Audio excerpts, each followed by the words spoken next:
रामकृष्ण हरी मित्रांनो, मी अमित लगड.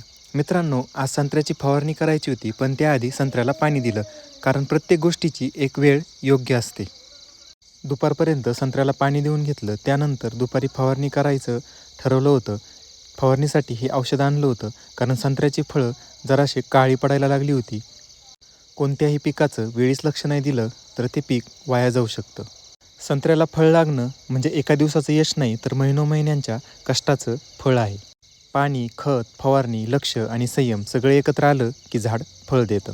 औषध अंगावर, डोळ्यात उडत होतं, म्हणून डोळे, तोंड सगळं व्यवस्थित झाकून घेतलं होतं.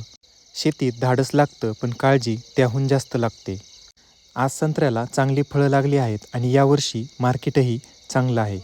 म्हणजे यावर्षी मेहनतीला योग्य दाम मिळण्याची आशा आहे. शेतीत यश शांत असतं, गाजत नाही. झाडावर आलेलं फळ हळूच सांगतं, मेहनत वाया गेली नाही. शेतात कष्ट करणारा माणूस कधीच लाचार होत नाही, कारण त्याच्या मेहनतीवर विश्वास असतो. संत्रा फवारून झाल्यावर घरी आलो.